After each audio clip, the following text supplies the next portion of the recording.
రాష్ట్రంలో జరుగుతున్న తీరు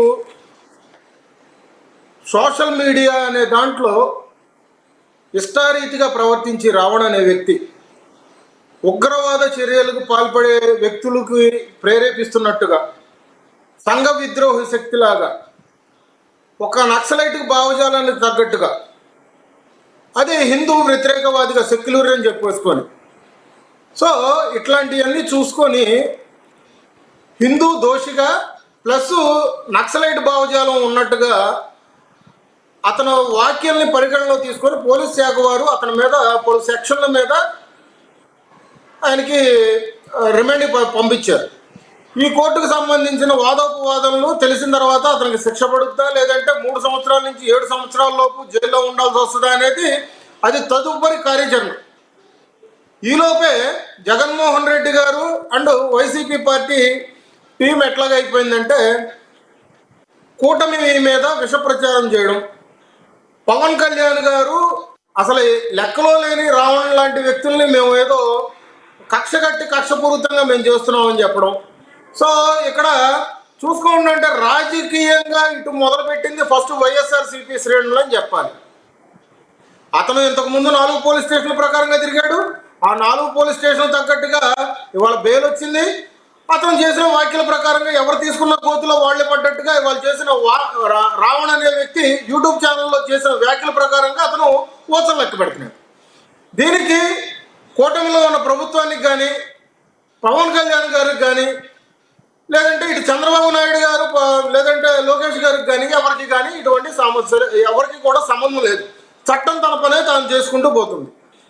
దీన్ని భూతత్వంలో చూసుకుంటూ నిన్న ప్రశ్న ఛానల్ టీంలో ఉన్నటువంటి అమ్మాయిని కలవడం, లేదంటే అమ్మటి రాంబాబు లాంటి వ్యక్తి పరామర్శ అని చెప్పేసి ఆ వ్యక్తిని వెళ్ళి నెల్లూరుకి వెళ్ళి కలవడం.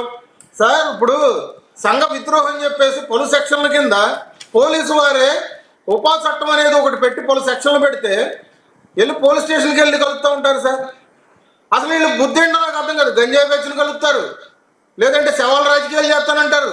ఇవాళ జైల్లో రిమాండ్లో ఉన్న వ్యక్తిని ఉపా చట్టం కింద పెట్టిన వాళ్ళ వ్యక్తిని కూడా వెళ్ళి కలిసి ఇవాళ దీనికంతా కారణం ఏదో అమాయకుడు అతనేదో శుద్ధపోస అన్నట్టుగా ఇవాళ ప్రెస్ మీట్లో చెప్పి మాటలు పరిస్థితి.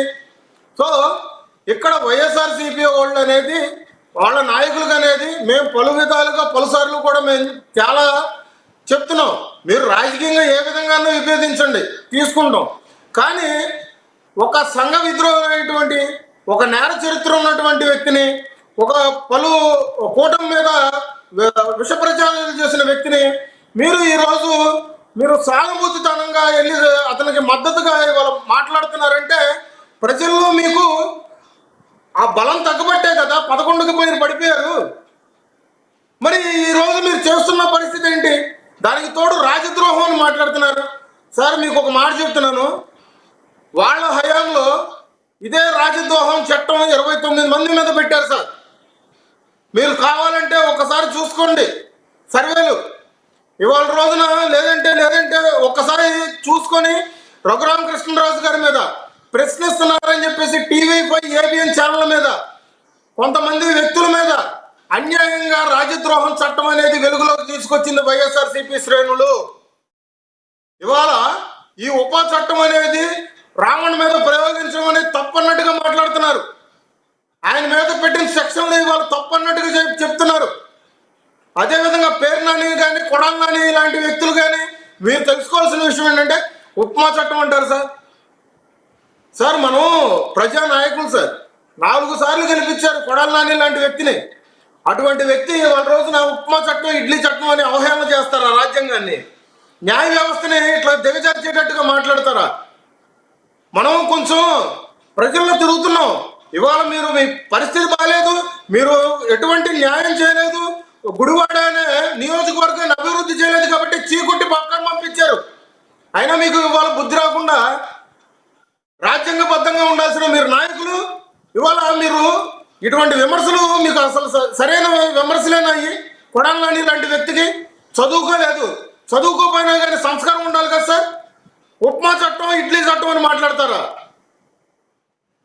ఇది వైఎస్ఆర్సీపీ నాయకులకు చెందింది. అది వాళ్ళ గుణం, అది వాళ్ళ సంస్కారం. ఇవాళ జగన్మోహన్ రెడ్డి గారు కూడా స్వయంగా వెళ్ళి ప్రశ్న ఛానల్ సంబంధించిన టీం మెంబర్స్ని కలిసి మీకు అండగా ఉంటానంటారు. ఏం సార్ రాజకీయం చేస్తున్నారా దీన్ని? ఇంకా 14 రోజులు రిమైండ్ చేశారు, కోర్టులో నడుస్తుంది. ఈలోపే మీకు అత్యుత్సాహం ఎందుకు? మీరు ఈలోపే మీ పేర్లు బయటపడతాయని చెప్పేసి మీరు మాట్లాడటం దీనికి సార్. దీంట్లో ఖచ్చితంగా వీళ్ళ హస్తం ఉండబట్టే వాళ్ళ రోజున వైఎస్ఆర్సీపీ నాయకులు భయపడుతున్నారు. కృష్ణ రావణ్ అనే వ్యక్తిని వాళ్ళ రోజున మొత్తం అకౌంట్లన్నీ సీజ్ చేశారు, పలు అకౌంట్లు వాళ్ళ రోజున సీజ్ చేశారు. పోలీసులు ఈ విచారణని పూర్తిగా జరిగేంత వరకు చాలా పారదర్శకంగా ఉంటుంది. ఏదో సోమవారం మొదలుపెట్టి శనివారం పూర్తయ్యే పరిస్థితి కాదు. దీంట్లో వైఎస్ఆర్సీపీ నాయకుల హస్తం ఉంది. వాళ్ళు లక్షల రూపాయలు ఇవాళ రోజున అతను ఖాతాలో వేశారు కాబట్టి గుమ్మడికాయలు దొంగ ఎవరంటే మా భుజం తడుముకున్నట్టుగా వాళ్ళ పేర్లు రాకముందే ఇవాళ రోజున బయటకు వచ్చి ఇవాళ రోజున వాళ్ళు మాట్లాడుతున్నారు. సిగ్గుచేటుగా లేదు సార్ ఒక నేర చరిత్ర ఉన్న వ్యక్తిని వీళ్ళు మద్దతు తెలపడానికి.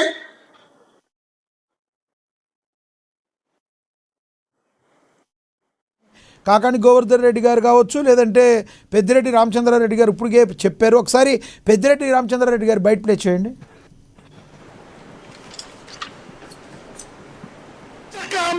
రావణ్ అనే అతను మా పార్టీకి సంబంధించిన వాడు కాదు.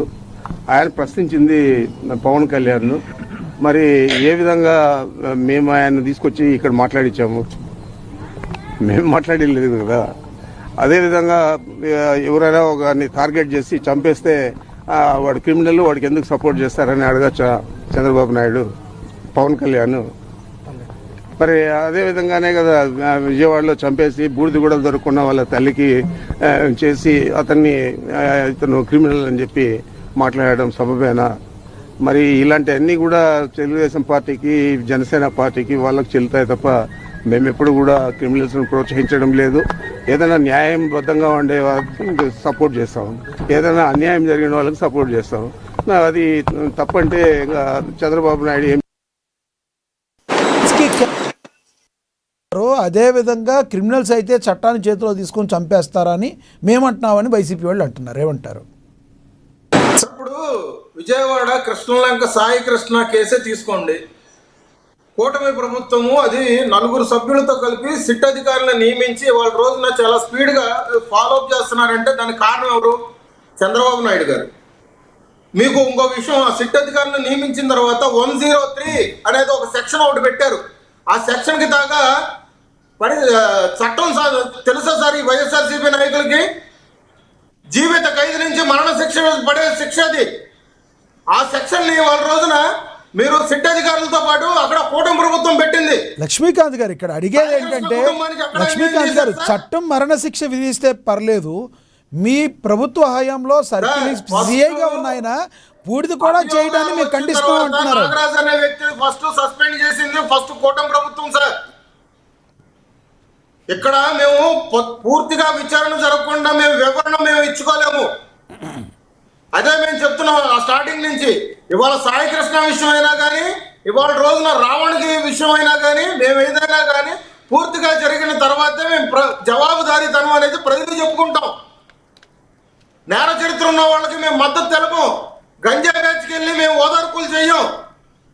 అర్థమైందా సార్? శవాల మీద మేము చిల్లర రాజకీయాలు చేయం. 164 సీట్లు ఇచ్చింది మేము పారదర్శకంగా ఇవాళ రోజున మంచి పరిపాలన ఇవ్వడానికి, ప్రజల సంక్షేమం కోసం పనిచేస్తాం. ఇలాంటి డిబేట్లకు వచ్చి మేము మాట్లాడాలంటే పాయింట్ టు పాయింట్ మాట్లాడతాం, సెక్షన్తో సహా మాట్లాడతాం. ఒక్క మాట చెప్పండి లక్ష్మీకాంత్ గారు, ఇప్పుడు అతను సాయి కృష్ణ అనే వ్యక్తి అతను క్రిమినల్ కాబట్టే నేర చరిత్ర ఉంది. క్రిమినల్ని తన చేతుల్లోకి తీసుకుని ఎలా చంపేస్తారన్న దానికి క్రిమినల్కి నేను ఎలా సపోర్ట్ చేస్తాను అడిగిన పవన్ కళ్యాణ్ గారు, అతను క్రిమినల్ అయితే సిఐ నాగరాజు లాంటి వ్యక్తిని కూడా మేము ఎటువంటి పరిస్థితుల్లో ఊరుకోమని బాహాటంగా ఎందుకు చెప్పలేకపోయారు అని వైసీపీ వాళ్ళు అడుగుతున్నారు. దానికి స్ట్రైట్గా సమాధానం చెప్పగలరా మీరు? సార్ ఇప్పుడు ఒకటి చెప్తున్నాం సార్, ఫస్ట్ స్టార్టింగ్లో ఇటువంటి విమర్శలు మొదలుపెట్టింది వైసీపీ. అంబటి రాంబాబు గారు ఫస్ట్ ప్రెస్ మీట్ పెట్టారు. బండి మీద తీసుకెళ్లారు, బండి మీద మధ్యలో కూర్చోబెట్టుకున్నారు, శవాన్ని తగలబెట్టేశారు. కృష్ణలంకి వెళ్ళి ఏదో పక్క నుండి చూసిన వ్యక్తుల్లా మాట్లాడుతున్నారు. తర్వాత జడ శ్రావణ అనే వాళ్ళ బి టీం పార్టీ వ్యక్తి వచ్చి లేదు 43వ నెంబర్ ప్లాట్ఫామ్ దగ్గర పడేశారు, తర్వాత మాధవరం బస్ స్టాండ్ దగ్గర పడేశారని మాట్లాడారు. పొంతలేని మాటలు సార్. ఇటువంటి విమర్శలకు ప్రతి విమర్శలు మేము చేయగలం సార్. మాకు కావాల్సింది ఏంటంటే పూర్తి విచారణ జరిగిన తర్వాత నిజాలు కావాలి. రైట్ నిరూపణ లేని ఆధారాలు మేము తీసుకొచ్చి మేము మాట్లాడడం ఇట్లాంటి డిబేట్లో. రైట్ ఆధారాలు కూర్చొని మనం మాట్లాడదాం. ఎస్ నేను మళ్ళీ మాట్లాడతాం మీతో. మనతో ఇటువంటి కలబుల్లి మాటలు మాట్లాడి ప్రజల్ని మేము ప్రలోభ పెట్టి మేము మట్టి పెట్టే పరిస్థితుల్లో లేము కూటమి ప్రభుత్వం. రైట్ లక్ష్మీకాంత్ ఉన్నా కానీ లక్ష్మీకాంత్ ఏంటంటే పూర్తి విచారణ జరిగేంత వరకు ఆగండి. రైట్ నేను మళ్ళీ ఇవాళ రావణ అనే వ్యక్తి కూడా ఏంటంటే నేర చరిత్ర ఉన్న వ్యక్తి, హిందూ వ్యతిరేకవాది. అటువంటి వ్యక్తి వాళ్ళ రోజున ఏదో అతని భావజాలం నక్సలైట్లకు సంబంధించింది అన్నట్టుగా ఈ హిందూ వ్యతిరేకవాది అయినా కానీ దేశాన్ని విమర్శించాడు, మోదీ గారిని విమర్శించాడు, పవన్ కళ్యాణ్ గారిని, చిరంజీవి గారిని, లోకేష్ గారిని, చంద్రబాబు నాయుడు గారిని అందరినీ విమర్శించాడు. మోడీ గారిని విమర్శించడం ఒకటే కాదండి, మోడీ గారిని శ్రీరామచంద్రుడితో ఎలా పోలుస్తావంటూ కొంచెం దౌర్భాగ్యమైన మాటలు కూడా మాట్లాడాడు. ఆయన మాట్లాడాడు యాక్సెప్టబుల్. నేను మళ్ళీ మాట్లాడతాను మీతో. ఎస్ ఇస్తా నేను చెప్తున్నా, చట్టం తన పని చేసుకుపోతుంది, కర్మ ఎవరిని వదిలిపెట్టదు. అతను నోటు దురుసుతనమే అతన్ని ఇవాళ కటకటాలు పాలు చేసింది. దాని వృద్ధుడు మా మీద, జనసేన మీద, పవన్ కళ్యాణ్ గారి మీద రుద్దడం అనేది తెలియదు. ఇవాళ పలు సెక్షన్లు చూసుకొని ఎందుకు లోపలికి వెళ్ళాడు, ఎందుకు రిమాండ్ పంపించారని ఫస్ట్ తెలుసుకొని మమ్మల్ని మాట్లాడమనండి. రైట్ నేను మళ్ళీ మాట్లాడతా లక్ష్మీకాంత్ గారు మీతో. మనతోటి